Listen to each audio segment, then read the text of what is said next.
Thank you. Thank you. Thank you. Thank you.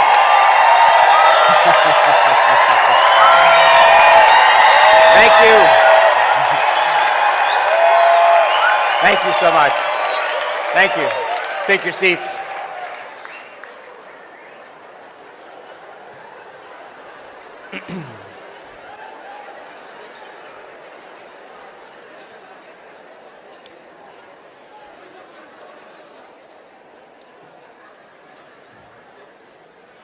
Now, those of you who are joining us on the live stream, this is a week-long advanced retreat that we're doing in Bonn, Germany.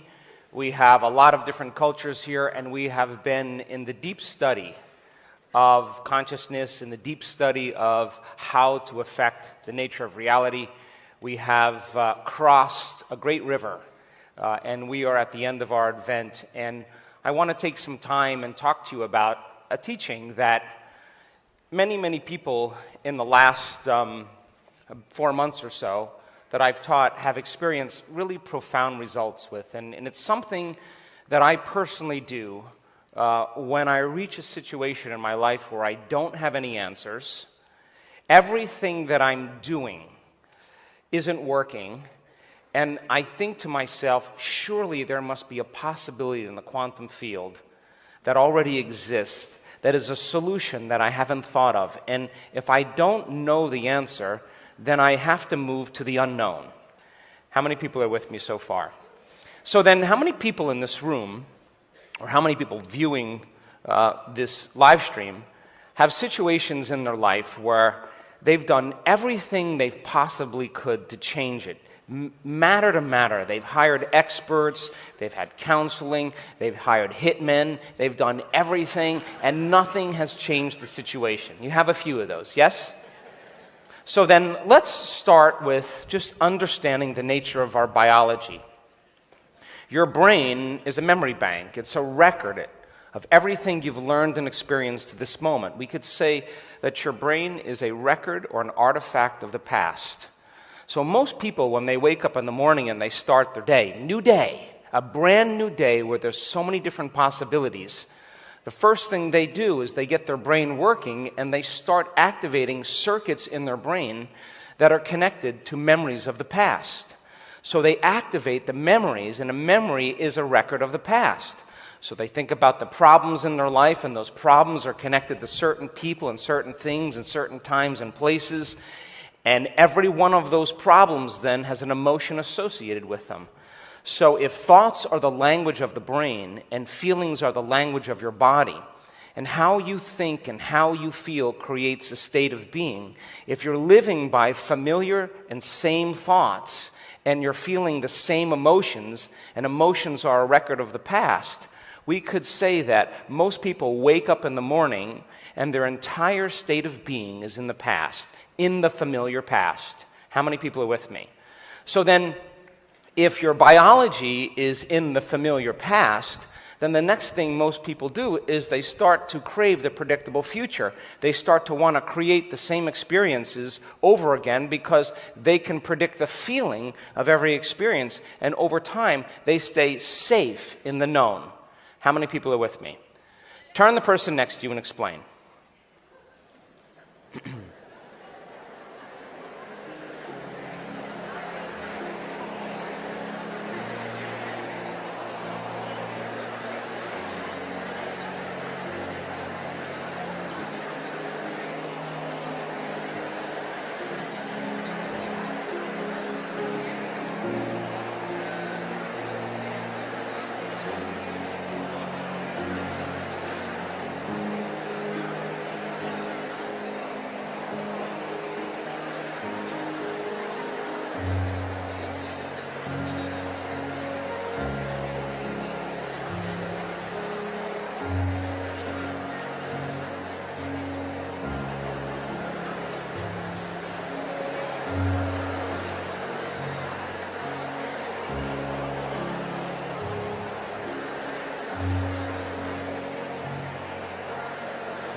So then the memories that you can call upon or recall the easiest are called long-term memories. And the stronger the emotion you feel from some past event in your life, the more altered you feel inside of you from some external event, the moment you notice a change in your internal state, it captures all the brain's attention, and we narrow our focus on the cause, and in that moment we freeze an image, and the brain takes a snapshot, and we begin to emboss circuitry in our brain. And then people then recall the event, they talk about the event, they think about the event over and over again, and they're firing and wiring the same circuits in the same way, and they begin to hardwire their brain into the past. And when they talk about their problems, and they think about them, and they remember them, they're combining an image with an emotion, and they start the conditioning process. And conditioning is based on the past. And if you do it enough times, the body begins to believe that 24 hours a day, 7 days a week, 365 days a year, the body, as the unconscious mind, doesn't know the difference between the actual experience in your life that's creating an emotion and the emotion that you're creating by thought alone. The body's believing it's in the same past experience. So then if you think you're a failure, you feel like a failure. If you wake up in the morning feeling like a failure, you're going to think thoughts equal to how you feel. And people get caught in these loops of thinking and feeling and feeling and thinking. And the repetition of doing this over and over again, the conditioning process, conditions the body to memorize that emotion. And now the body literally is in the past. So then you can't create a new future holding on to the emotions of the past. And in fact, that person, we could say, could never see many opportunities in their future because they're viewing their future completely in the biology of the past, and they won't see possibilities. They're only looking for knowns. Are you with me still? So then crisis, trauma, disease, diagnosis, loss, betrayal, something has to cause us then to wake up. And it's usually crisis or emergency where a person reaches their lowest level, where they just can't keep any of their agreements any longer. They no longer want to see the same people. They don't want to go to dinner anymore. They're not answering their texts. They're not even watching their favorite television show. They just stopped. And that's the moment they start paying attention to how they're thinking. They start noticing how they're acting or how they've acted. And they look, my goodness, I've been feeling suffering for the last 20 years. I didn't even know it was suffering or guilt. It's just the way I feel. And the act of becoming conscious of your unconscious states of mind and body means now you're disconnecting from the programs, disconnecting from your biology, and now you're the observer of those programs. And now you're becoming conscious and you're objectifying your subjective self. Yes or no? So then that is unfamiliar territory. That is the unknown for most people. And the hardest part about change in most people's lives is not making the same choice as they did the day before. And the moment you decide to make a different choice or do something differently, that's when you're leaving the known familiar territory. And if the body has been conditioned to be the mind, now the servant is the master. And what happens is, the moment you decide to step into that unknown, the body starts influencing the mind. And here come the programs, because in that place of uncertainty, unpredictability, discomfort, the body is saying, I want to return back to the known because I can't predict the next moment. And it starts influencing the same thoughts. In fact, the thoughts in our head, the chatter in our head gets louder. And if we respond to that same thought in the same way, the same thought leads to the same choice. The same choice leads to the same behavior. The same behavior creates the same experience. And the same experience then will produce the same familiar feeling. And people say, this feels right. No, it feels familiar. You're returning back to the known. And the door closes to the unknown. Are you with me still? So then, it makes sense then that in order to change then, you have to be greater than your body that has been conditioned to be the mind. That you have to demonstrate a will that's greater than those programs, that you have to recondition your body to a new mind. But then most people get up in the morning and they're beginning to think about all the experiences they want in their life, and they can predict the feeling of every one of those experiences. So they start looking forward to the same familiar future based on the same familiar past. So the thought leads to the same choice leads to the same behavior produces the same experience produces the same emotion, and it reaffirms the same identity, which influences the same thought. And if you wake up every morning and you follow the same exact routine, we could say that the moment you wake up in the morning and you start thinking about going to the kitchen and getting a cup of coffee or a cup of tea, you're placing your attention on the future, a place in consciousness outside of you. So there's one point of consciousness, you, and you have another thought in your mind of going to the kitchen and getting a cup of coffee or tea. A second point of consciousness. And when you begin to hold your attention on that, your body begins to follow your mind to a known. Yes or no? And as you move through space, you experience time. It takes you time to get over there. So then if you keep doing this every single day, and then you take a shower, and then you drive to work the same way, and you do the exact same things, your body over time will go on autopilot. And now it's dragging you into a predictable future based on what you did in the past. And now you've lost your free will to that program, and you're headed for a genetic destiny. How many people understand? So then, if you're waking up in the morning and you're not being defined by a vision of the future, then we could say then, for the most part, you're left with the memories of the past. And if you believe this idea, if your brain is a record of everything that's known in your life and you're not creating a future, the moment you wake up in the morning and you see the same people and you go to the same places and you do the exact same thing that you did yesterday, all of a sudden now, everything in your environment is influencing how you're thinking and feeling. Because you have a neurological network for your boss, for your partner, for your kids, for your home, for where you work, where you sleep. All the problems in your life are mapped neurologically in the brain. So your environment is made up of bodies and people and objects and things and places. And so when you begin to interact with your environment, it is your environment then that is controlling unconsciously how you're thinking and feeling. Now, here's the challenge though. How you think and feel creates your life. That's the quantum model of reality. So if you're thinking equal to everything that's known in your life, then you're reaffirming the same reality because you're thinking in the same way and feeling in the same way. How many people understand? Now, every thought has a frequency. Every thought produces an energy. So we could say then, from a quantum perspective, you're thinking the same known thoughts the majority of the time that are producing the same frequencies. So then the same frequency is the same energy, and your life shouldn't change. And the only way your life can change is to change your energy. And nobody changes until they change their energy. How many people understand? Turn the person next to you and explain.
So if your personality is made up of how you think, how you act, and how you feel, and your personality creates your personal reality, then in order for you to create a new personal reality, a new life, you would have to change your personality, yes or no?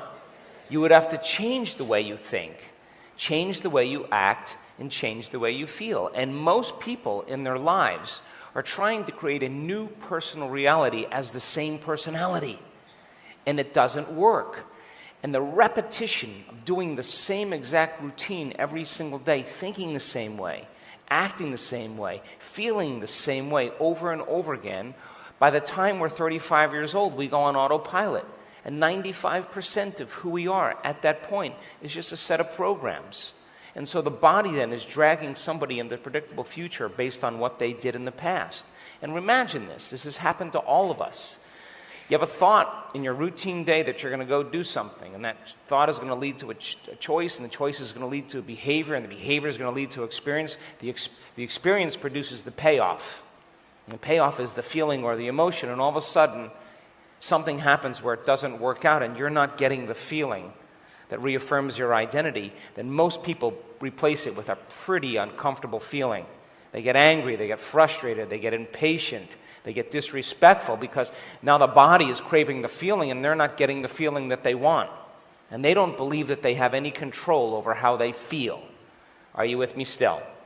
So then, if your personality creates your personal reality, and you're waking up every single morning and you're thinking the same way, acting the same way, and feeling the same way, and it's your environment, all the people and objects and things and places in your life that are controlling your thoughts and feelings, then we could say then your personal reality is creating your personality. And you're not thinking, acting, or feeling greater than your current known reality. And so then now we can say that a person is victim to the circumstances in their life, because they'll tell you it's that person or that thing that's making me think, feel, and act this way. How many people are with me? But we say then that we create the world outside of us by the way we think and feel. So then the challenges and the problems in our lives are created from a certain level of consciousness or unconsciousness. Yes or no? And Einstein said, hey, you want to resolve that problem, you got to go to a greater level of consciousness than the consciousness that's created it. And that's evolution. Would you agree? So then, the problems and conditions that we have in our life, in order for us to be greater than those problems and conditions, we would have to be greater than the body, to change, to be greater than the body, to be greater than our environment. That means don't let our environment, we no longer react and think in predictable ways. Our environment no longer controls our feelings and thoughts. And then in order for us to truly change, we couldn't live in the program of the predictable future or the familiar past. We would have to be in the present moment and stop all of those programs. Yes or no? Turn the poster next to you and explain that.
So,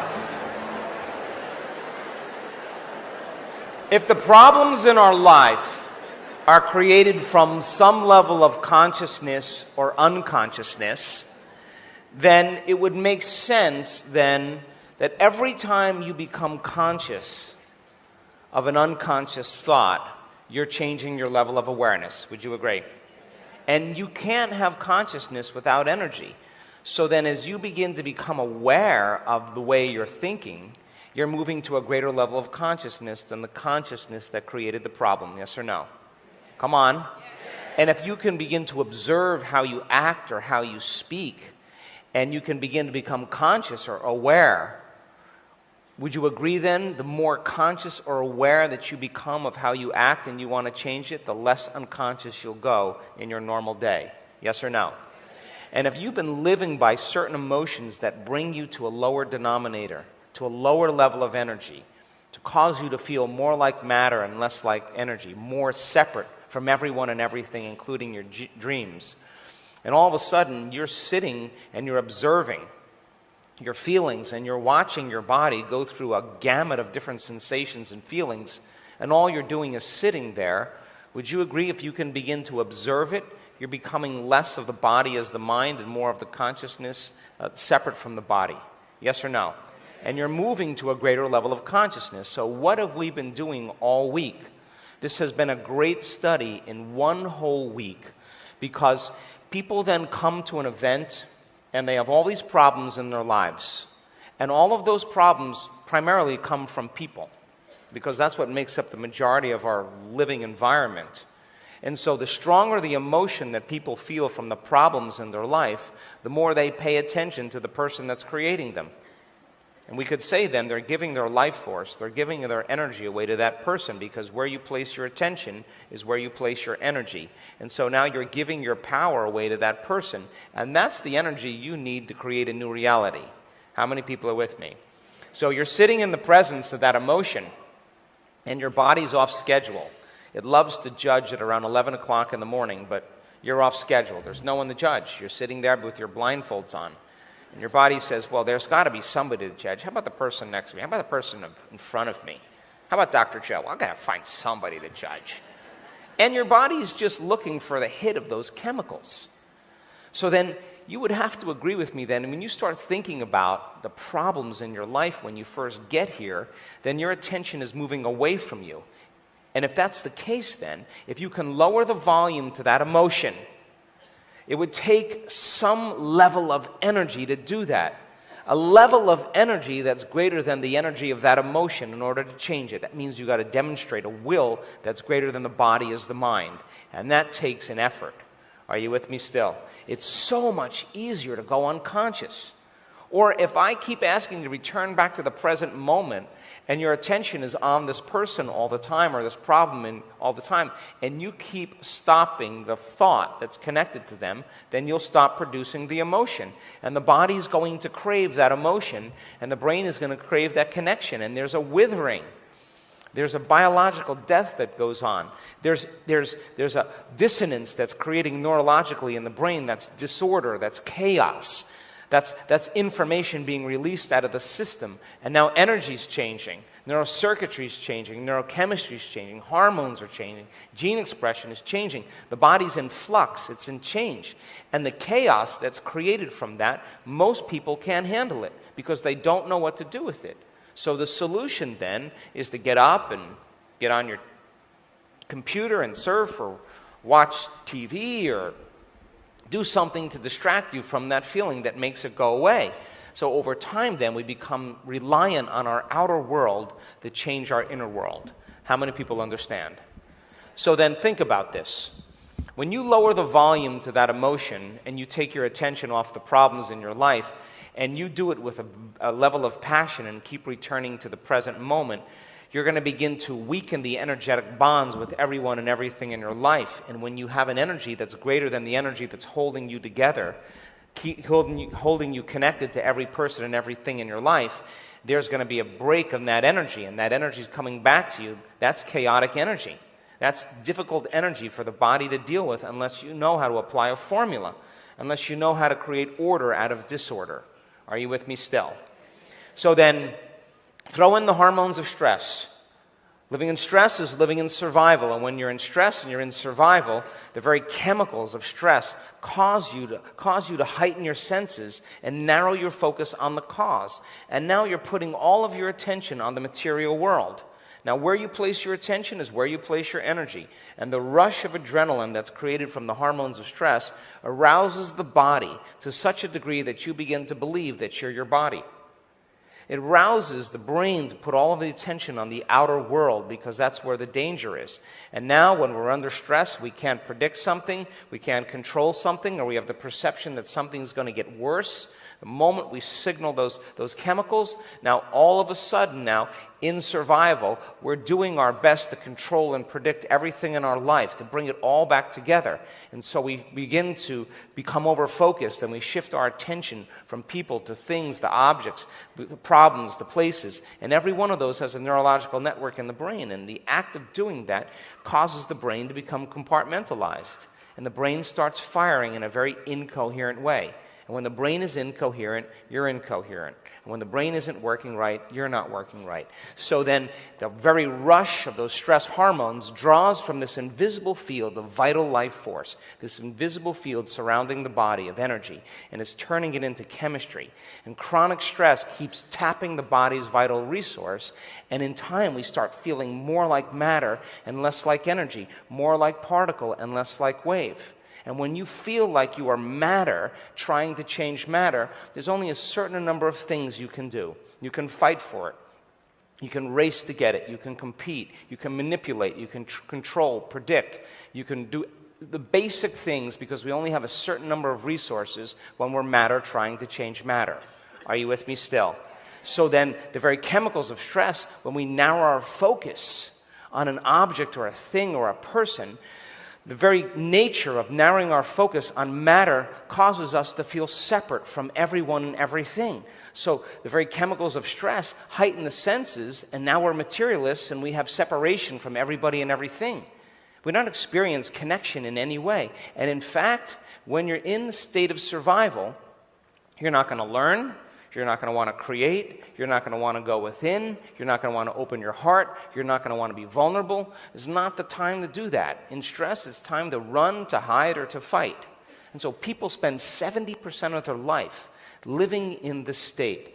And as they begin to get caught up in these chemicals, what they start doing is, out of the infinite possibilities in the quantum field, that they can begin to create. In stress, you will select the worst case scenario.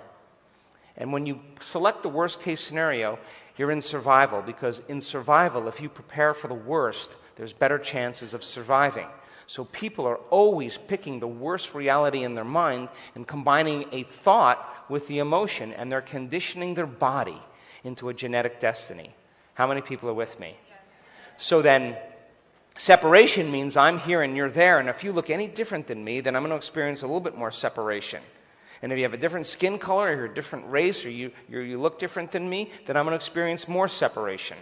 And then there's me here, one point of consciousness, and you there, another point of consciousness. But then there's me here, and there's my dreams. And where do we place our dreams? Way out there.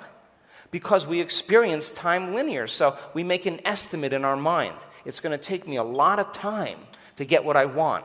So here's one point of consciousness, and then your dreams are another point of consciousness, way over there. And it's going to cause you to drag your body through space every single day to go to work, to pay off all the dreams that you're creating because you're matter trying to change matter. How many people understand? Turn to the person next to you and explain.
So then in stress, your brain is firing very incoherently, and at the same time, your heart is racing because the adrenaline from stress is telling you to run, fight, and hide, but social mores say you can't do any of those things. So now you're stepping on the gas and the brake at the same time, and your heart starts to race and starts to fire very incoherently. And when your heart is incoherent, you stop trusting yourself. You stop believing in yourself. You stop believing in your future and your dreams, because this center right here is the center from which we create. And when energy moves in this center, it begins to create more coherence in the heart. All these centers below, the centers of the body, excuse my art here, but this is the body here. It looked really good at one point.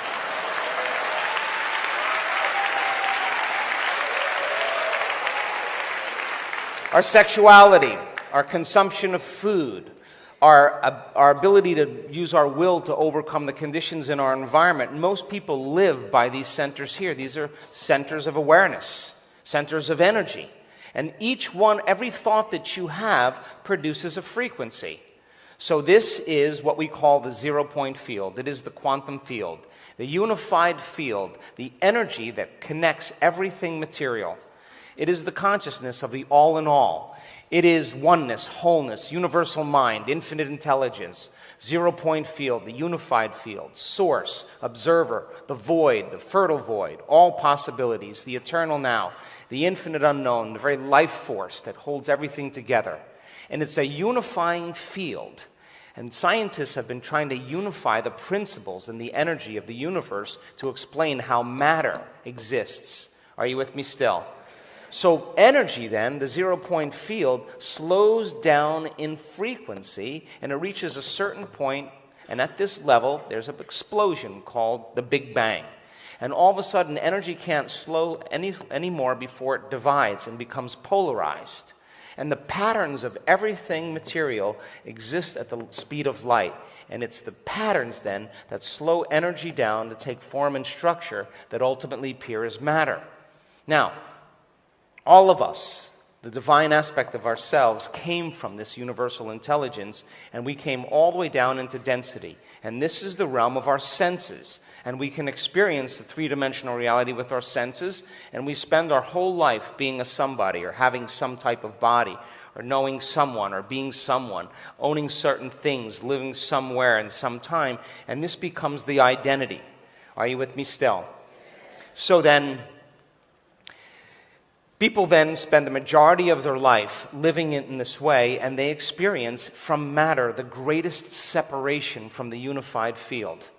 Here is source, and if you're living as a body local in space and time, you're experiencing a separation between you as a consciousness and the consciousness of the unified field. So when you're living in a body in space and time, it takes a long time for your dreams to happen. Are you with me still? So if you're thinking certain thoughts, and certain thoughts produce certain feelings, you're taking a thought and you're beginning to store it as energy or emotion in one of these centers. And most people are thinking in these first three centers, and when they do, they're storing energy in their first three centers, and their body's being conditioned to be the mind. It takes opening this center to begin the creative process. This is the center of oneness. This is the center of wholeness. This is the union of polarity and duality. And if you can't get energy into your heart then, for the most part then, it requires a coherent brain and a coherent heart to begin to affect the nature of reality, to begin to affect matter. Are you with me still? So then every thought that you think produces a frequency. And most people's frequencies, most people's thoughts are in this realm right here. And it would make sense then, if they're thinking lower thought frequencies, then it's going to take a long time for their dreams to come true. How many people understand? Turn the person next to you and explain.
Now, how many people are understanding? Yes? So if you're reacting to the problems in your life, or that box reality, that reality that hasn't changed, no matter what you did, you tried, you forced, you prayed, you hoped, you wished, you hired people, you fired people, you've forgiven, you've done all those things, and still it hasn't changed. That's because the moment you come back to your senses, you're consciously or unconsciously having certain thoughts that are connected to that problem, that are producing a certain frequency or a certain feeling, and you're producing the same energy every single day, and your life stays the same. Are you with me still? Think about this. Think about that problem in your life, or that condition that has never changed. What are your thoughts about it? It's not something pleasant, is it? And what are the feelings associated with it? There aren't feelings that you don't typically want to live by, but you live by those feelings every single day. Yes or no? So then you're reacting consciously or unconsciously to the thought of the problem or the actual problem over and over again. You are broadcasting an electromagnetic signature into your field. But if you're creating, and those thoughts are these lower frequency thoughts, then you have very little effect on matter. So now you got to go make the problem happen. You got to go change it. With you got to get your identity or personality involved in it. Are you with me still? Come on.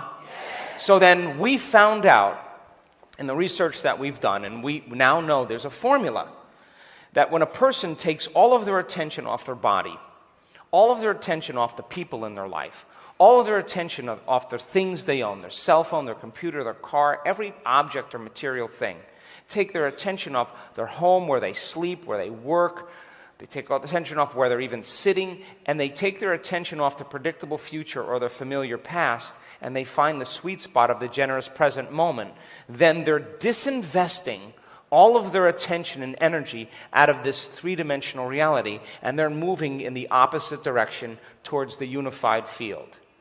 And now, when they become nobody, no one, no thing, nowhere, and no time, they have to pass through different layers of emotions that have memories, different frequencies that are carrying different information, and they got to pass through these layers that have become their identity.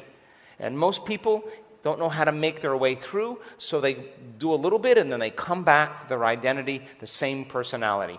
Most of you, almost all of you, have traversed through these frequencies and reached the point where you can become nobody, no one, no thing, nowhere, and no time. And that is the moment you are pure consciousness, and you now are no longer associating with anything in three-dimensional reality. And if where you place your attention is where you place your energy, then you're disinvesting all of your attention and energy out of this three-dimensional reality off of everything that's known.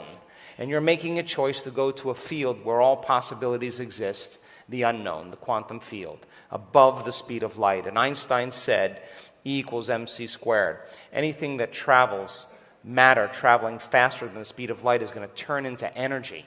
And this tends to create more connection, more unity, while matter creates more separation. And as you get closer and closer to the unified field, you'll experience more oneness, more wholeness, more connection.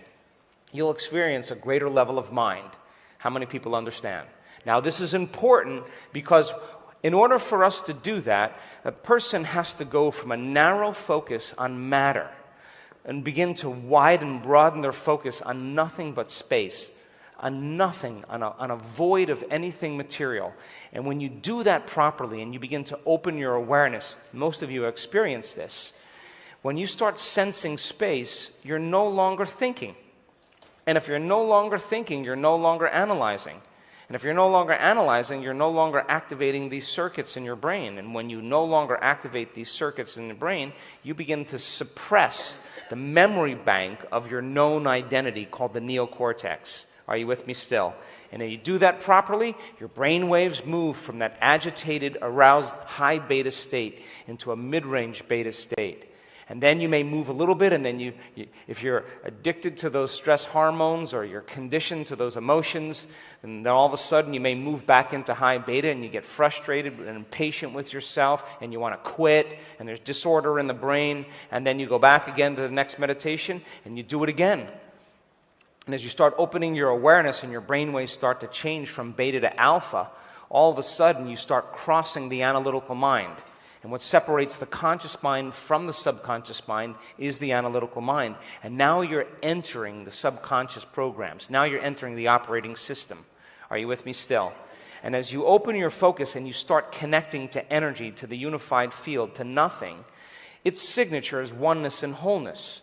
And when you start processing that frequency, all of a sudden the brain starts getting more organized. It starts getting more coherent. It starts resonating in cadence. It starts to synchronize. And all of a sudden, different compartments of the brain that were subdivided start to integrate and become more whole. And you start feeling more like yourself. And not only do you produce alpha brainwave patterns or theta brainwave patterns, you produce coherent and organized patterns. And all of a sudden, the brain starts moving into more coherence or psychic union. By the same means, we know that if you place your attention in your heart, where you place your attention is where you place your energy. Out of the infinite possibilities in the quantum field you can put your attention on, you put all of your attention right here. And if you can regulate and learn how to create elevated emotions, these emotions down here are pain and guilt and shame and unworthiness and suffering and anger and frustration and patience and resentment and competition and envy and jealousy and importance. These are all those slower frequency emotions. And when you cross over into oneness or wholeness, energy moves into your heart. And you start feeling gratitude, appreciation, kindness, care, joy, bliss, ecstasy. These are faster frequencies, and that's how you know you're getting closer to the unified field. Are you with me still? And when energy moves into the heart, instead of energy being used in these first three centers, consuming and turning into chemistry, once energy makes it into the heart, and the heart begins to become activated, and you can train your body to condition it to an elevated emotion, the heart all of a sudden starts to beat in coherence, in rhythm. And once energy makes it to the heart, it goes right up to the brain. That's what the research shows. And once energy is in the heart and the heart starts becoming coherent, now all of a sudden it begins to produce a measurable magnetic field. The field around the body begins to expand. And now you become more energy and less matter, more wave and less particle. And that energy, that elevated emotion, can carry the thought of your health. It can carry the thought of your wealth. Suffering cannot carry the thought of your health. It carries a different set of thoughts. It's a different consciousness. How many people understand? So then, the more we live by these emotions down here, the more we experience separation, and it takes a longer amount of time for things to happen. You've been practicing opening your awareness. You've been practicing heart coherence, and your brain and heart start becoming more coherent, and all of a sudden, you feel less separate from everyone and everything. That's why you're getting along with everybody here. Have you noticed that? So then when you're in this place, and you feel it,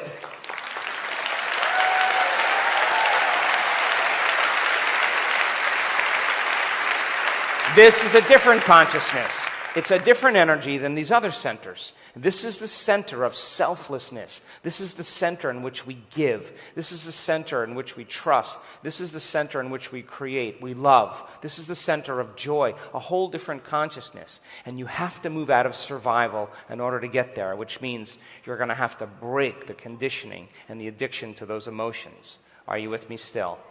So then, check this out. This is the realm of space-time. This is the three-dimensional reality that we live in. We call it the universe.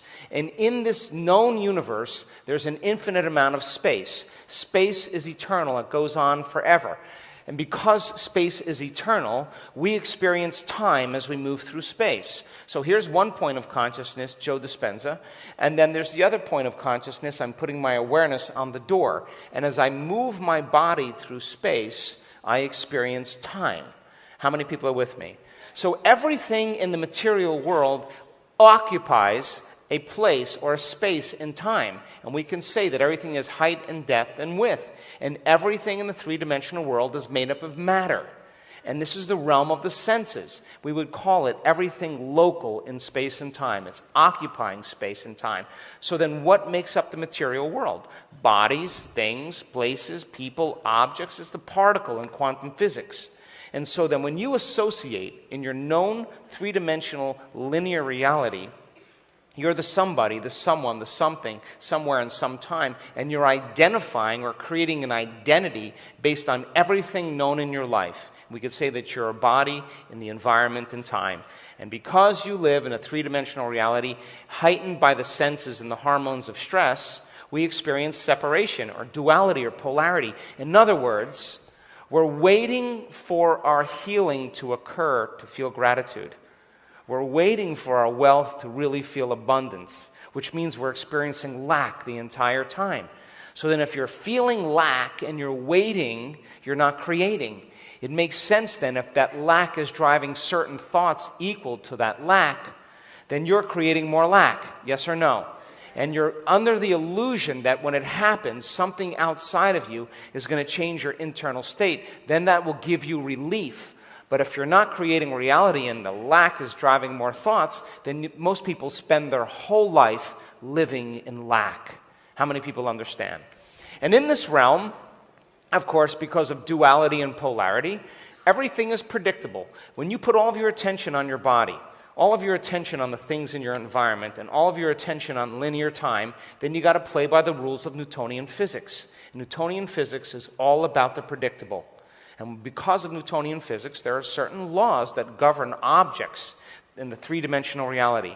And because of Newton, we can shoot a rocket to the moon and predict how long it's going to take to get there. Are you with me still? So then if you're living your life as a body local in space and time, and you're trying to predict your future, and the brain is an anticipation machine, every time you're trying to predict your future, you're laying down a known over an unknown. How many people understand? So, come on. So then, our formula then is to create coherence in the brain and heart. In order for you to do that, you got to leave three-dimensional reality and enter another realm, time, the fourth dimension. And that is the speed of light. And when you become nobody, you take your attention off your body, you're not a body. When you take your attention off the people in your life that you identify with, you're no one. If you're not thinking about the things you own, the place you live, or time itself, you become nothing, nowhere, and no time. And this is the door. This is the nexus to the quantum field. And now you become pure consciousness or awareness. And now you're moving closer to the eternal present moment. Are you with me still? Now, we have labored for years, and we have worked really hard this week to be able to shed our identity and suppress the neocortex and the thinking memory bank and literally become someone else, a consciousness in this realm called the quantum field where there's nothing material, the fertile void. And that is an infinite amount of space where there's nothing physical. How many people are with me? And you can linger there without a name now. You can linger there without wondering how long it takes. You can linger there without your problems. You're lingering in a place that you're dissociating from everything physical. And if you're no longer putting any of your attention or energy in this three-dimensional reality, all of a sudden now, there's another world that exists called the quantum world, or the fifth dimension.